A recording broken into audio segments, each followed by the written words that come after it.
honestly, I expected to be back here sooner. So, I know that at the end of my last complaining video, I said that I would continue to make videos complaining about Scratch if the video did well, and, well, it did, at least comparatively. But I really did want to find something positive to take a brief little respite from running my mouth about controversial things about Scratch. I even said this in my guest appearance on the Scratch Running podcast. Yeah, honestly, there's a whole laundry list of like tiny little things I could complain about regarding Scratch, but not that I could make a full video. I realize that the commentary angle is kind of flawed in the sense that like there's not, well, if you want to say there is, that's fine, but there's not infinitely many things to complain about with Scratch. So I kind of have to have. Honestly, I would like to know who actually still utilizes the trending page solely for the purpose of exploring a new project to see. I mean, obviously somebody does, the newbies do, but like, come on, us real ones know there's only two reasons you're looking at the trending page. One, to see if you yourself have gotten on trending, or two, just to marvel at how bad it's gotten. And like, I know,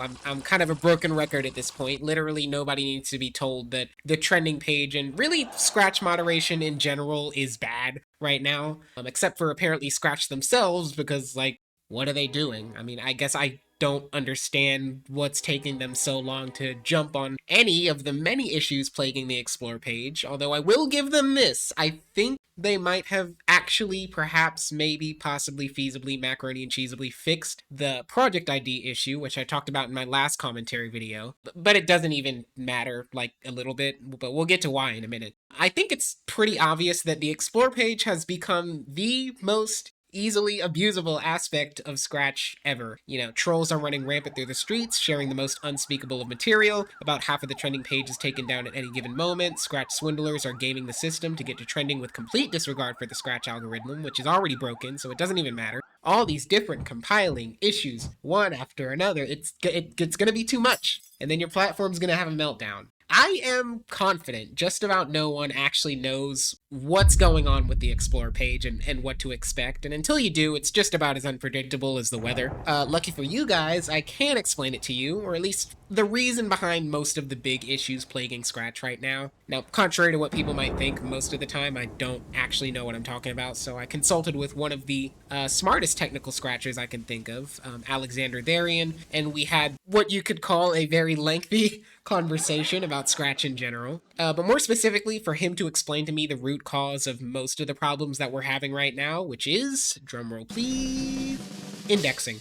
Some of you may be familiar with that word, some of you might not be. Alexander explains a little bit how this stuff works on his infinitely better remake of the Explore page, which you should definitely be using right now, link in the description. Regardless, I'm going to do my best to explain exactly how this works and how it feeds into all the problems we're seeing in the most visual and simplistic way that I can. So what exactly happens when you share a project? When you share a project, it gets indexed. All that means is that the system is logging your project into their database so it can show up on both the Explore page and the search feature. Now, when this happens, let's say, in simple terms, that the system takes a snapshot of the project's views, loves, favorites, all of its stats, so it knows where to order it among all of the other projects on the Explore page, right? This is supposed to update every so often, meaning that when the system is working normally, this is what we see whenever the Explore page updates. The system takes another snapshot of all of the project's current stats to reorder them accordingly. So it doesn't happen in real time. For example, I remember when the Explore page was working normally, and I would see it update about twice a day. Once around noon, it would take a snapshot, and then by the time I woke up the next morning. So what's happening now? Well, the system is basically only taking that first snapshot of your project stats, and it's super, super slow at taking the next one for who knows how long. So when is the first snapshot it takes? When you first share the project, which at that point, obviously you have pretty much no views or loves or anything. So even though your project might have 1,500 views at this very moment, the system thinks you only have 2 and is placing your project based on that, which again is right when you shared your project, which is basically nothing. So my point is, even though you can show up on trending now, you probably won't because the system thinks you only have 2 views. So you're probably wondering, where does the unfair part come in? Well, certain projects seem to slip through the cracks a little bit. They're able to get a certain amount of views, while still small, a certain amount of views that seem to come through before the project stats are first snapshotted. We don't know why or how this happens to some projects. Either the system randomly takes a little bit more time to index the project, or maybe like some of the skeevy scratchers we talked about in part 1, they're finding some way to implant fake views onto the project in an instant. But for the most part, it's nobody's fault. It seems to just be some random systemic fluke that lets some projects get a little bit more views before logging their stats. But other than that, it's just like I said, the system won't log the updated project stats after that for a long time. So even though, yes, round 1 Brand Battle 7 has 19,000 views and is third on trending at the time of me writing this, it's not by a landslide at all, because the indexing system still thinks it only has 18 views. Again, I don't know why the system indexes some projects slightly later than others, and if the stats just kept updating like they were supposed to, then this wouldn't even matter. But this does explain why most projects on the front page right now always look completely random, because they are. Okay, well, what happens now?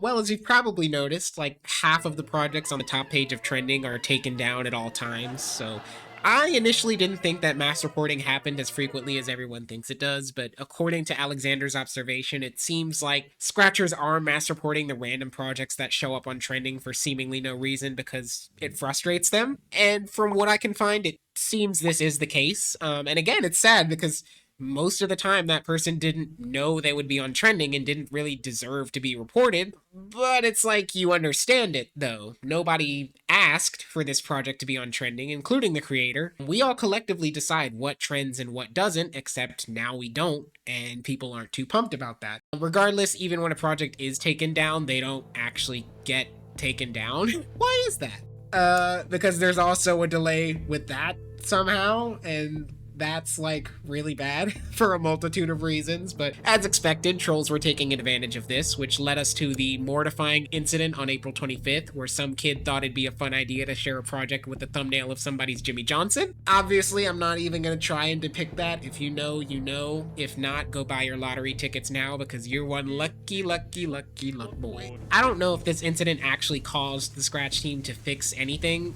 but it is pretty ridiculous considering that they literally had to take the site down for a bit just to remove that inappropriate project from the Explore page in a less than timely manner. But like, imagine being a potential investor or like a kid's parent, and you want to make sure the site is, you know, safe, and then you see that. Like certainly they have to know how bad that makes them look.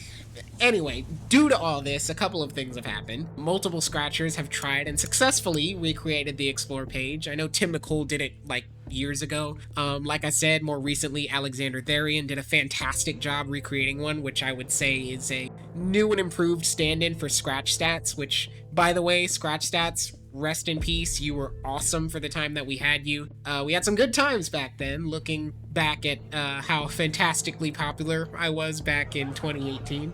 But honestly, it's really sad to think that when Scratch Stats fizzled out because they lost their database, Scratch themselves didn't really seem to care. There was no support on their side, which is part of this recurring theme I have where really amazing and talented scratchers get together to create something that ultimately improves the Scratch user experience, and Scratch themselves don't seem to really want to back them up at all. And yeah, I know they can't always do that, but I don't know, for a foundation where I would assume part of the goal is to promote and support innovation, especially if it's to make your website better, there'd be a little bit more incentive or at least gratitude to help those people out. But instead, it seems like there's either no acknowledgement or this weird attempt to like suppress everyone's access to these tools. Like, for example, projects announcing a new Scratch tool nowadays will get removed from Top Loved or marked as NFE.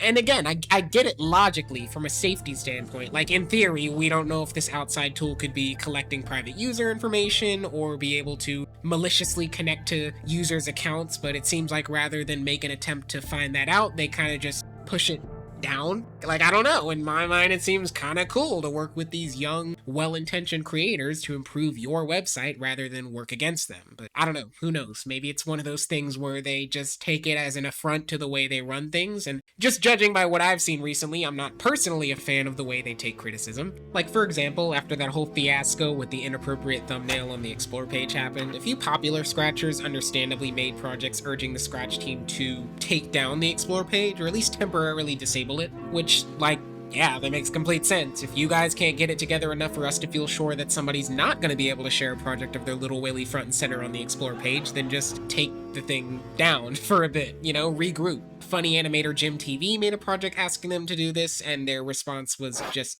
taking the project down. Incognito Orange made a project asking them to do the same thing, and they also just took that one down. Now, I get what the message here is trying to say, basically that the more attention you draw to the situation, even if it's just awareness, will still inevitably draw more trolls to keep doing that same thing. But if the request itself is literally to disable the Explore page so that thing isn't a possibility, that sounds counterintuitive. I mean, think about it. They take down the Explore page for maintenance, which leaves the front page. You can't troll your way onto the featured or Scratch Design Studio section. Top Loved and Top Remixed are harder to troll on and easier for the Scratch team to manipulate. They actually update regularly, so if a project is taken down, it won't stay there forever. So I just don't see where the catch is. And it's so weird. Half of the time, it seems like they're more concerned about suppressing the criticism about Scratch's problems than they are about actually fixing the problem, which, you know, it's a problem. And, you know, I'd probably be more understanding it if I knew something they were doing to actually remedy these issues, but I don't. Or, I don't know, maybe they just think they don't have to listen because their audience is mostly kids, and you know, I can kind of stand behind that. Due to that fact, I don't think Scratch should be some democracy where every big decision should be acted on according to what the general public says, because at the end of the day, we don't know all the inner workings of Scratch. But at face level, nonetheless, a lot of their moderation decisions still baffle me. In stark contrast to what we just talked about, they also seem to be like a bunch of wet blankets in where they take the enforcement of the community guidelines like one or two steps too far, in some cases where it's really not warranted. I mean, by word of mouth alone, I feel like I hear more about people being wrongfully banned than I ever have in my 10 plus years on Scratch. But if you want a good example, we'll take my friend Sunny W, whose account was deleted after having this art project reported by either different people a bunch of times or the same person over and over. I'll count down to its reveal in case you are 7 years old and are appalled by slightly exaggerated body features. 3, 2, 1, Hannah Banana. Now, look, personally, I'm not really upset by the fact that a 9-year-old boy might have found the project inappropriate because his mom didn't tell him what girls are yet. I'm not even suggesting that Scratch is always wrong when they do this kind of stuff. I mean, sometimes it's the right call, even if it is more preventive, just to keep something sensitive from being shared further. But what is insane is how far the Scratch team jumped on this. I mean, we're not talking a temporary ban or really anything with a chance for an appeal, just straight up account deletion, which had to have hurt so bad. But this tells me two things. Number one, if you're curvy, Scratch hates you. I'm just throwing it out. And secondly, we suspect this type of moderation is mostly automated, so maybe after you get reported 5 times in a row, the system decides it's time to close up shop. But it still begs the question, like, who's heading the moderation team for Scratch? Or is it just like they threw all their moderation tasks onto one 20-year-old intern named Ethan? That's like a techie guy name, right?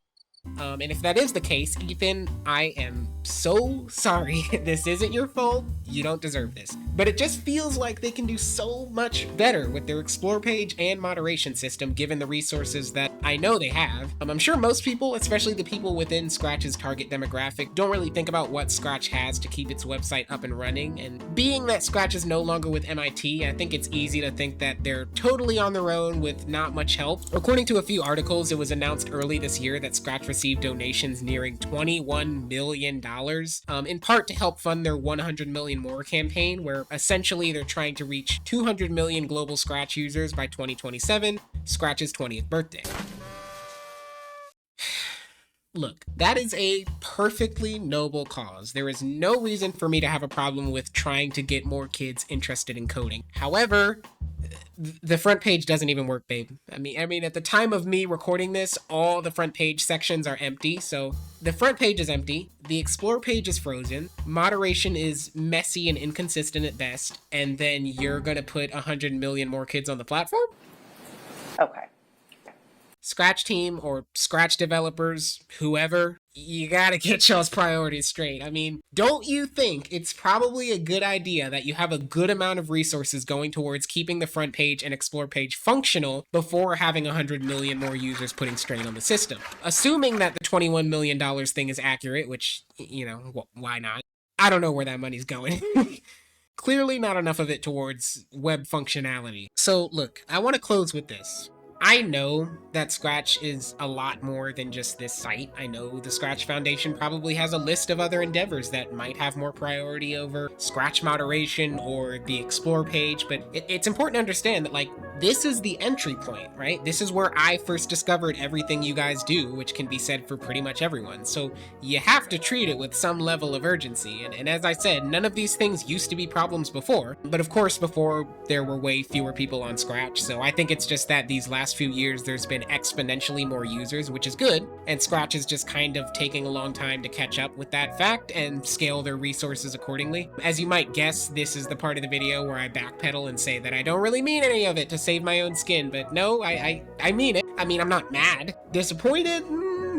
Sometimes. But look, I know it can't be easy managing this place. There's no way it is. I guess all I'm trying to get across is fix the front page, fix the explore page, get out of my face, get it done.